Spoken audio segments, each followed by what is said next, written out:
অত্যন্ত আদর করি যুবক সম্প্রদায় মুরব্বিয়ান, আসসালামু আলাইকুম। আমরা আসামবাড়া যে রূপে একটা জানাজার জন্য আসামবাড়া যাওয়া লাগে, ওইটা একটা সুইসাইডের মৃত্যু, সেই জন্য আমি আসামবাড়া যাবো, জানাজা শুনবো। আজকে যে ব্যারিস্টার সুমন আমাদের এলাকার এমপি, আমি উপজেলা চেয়ারম্যান, আমি মনে করি আমাদের এমপি আমার সাথে যদি আমরা একসাথে কাজ করি চূড়াটাকে অনেক উন্নয়ন হবে।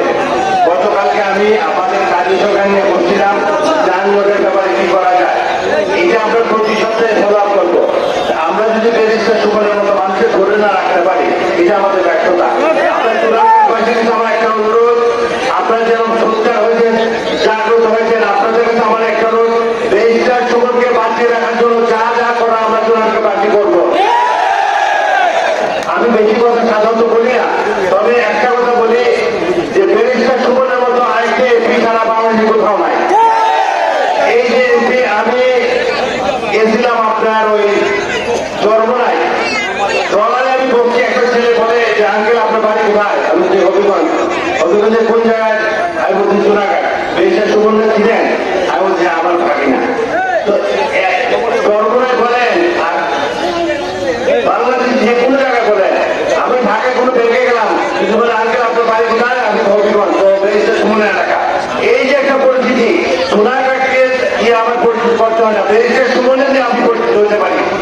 আমি আমার দেশের মানুষের কাছে, সোনাঘাটের মানুষ অত্যন্ত দরদ দিয়ে ব্যারিস্টার সুমনকে বানাচ্ছে, আমাকে উপজেলা চেয়ারম্যান বানিয়েছে।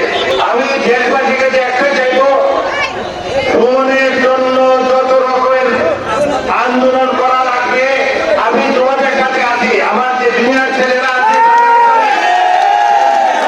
জন্য যত রকমের আন্দোলন হবে, আমি যাতে শরীর থাকবো এবং তাকে আমরা বাঁচিয়ে রাখতে হবে ইনশাআল্লাহ। আমাদের চেষ্টার কমতে থাকবে না, আল্লাহর কাছে আমরা এই দেবো, আল্লাহ আমাদের এমপি সাহেবকে তুমি বাঁচিয়ে রাখো। আমরা এটাই বলি,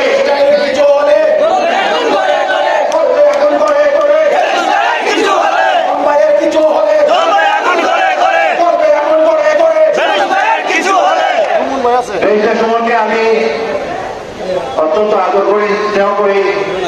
মামা হিসাবে যতটুকু করা আমার প্রতি তাকে এরকম সম্মান আছে। আজকের এই এত মানুষের ভিড়ে আমি আল্লাহর কাছে বলবো, আল্লাহ তুমি আমাদের সন্তানকে আমাদের মাঝে বাঁচিয়ে রাখো। সোনাঘাটের ছেলেরা, মুরব্বিয়ান সবার কাছে আমার অনুরোধ থাকবে, ব্যারিস্টার সুমনকে বাঁচিয়ে রাখার জন্য আল্লাহর কাছে কি আমরা কোনো ধর্মীয় কাজ অর্থাৎ কোনো দোয়া করতে পারি, এটা একটা চিন্তা করার দরকার আছে। সব কিছু পারি কিন্তু আল্লাহ, আমরা আল্লাহর কাছে যাইতো, আল্লাহ তুমি ব্যারিস্টার সুমনকে বাঁচিয়ে রাখো, আমাদের জন্য বাঁচিয়ে রাখো, সোনাঘাটের জন্য বাঁচিয়ে রাখো। বেশি কথা বলি না, আমি একটা জানাজা যাবো, মানুষটা মারা গেছে, তার জানা যেত। আমি আজকের মধ্যে এখানে সমাপ্ত করি।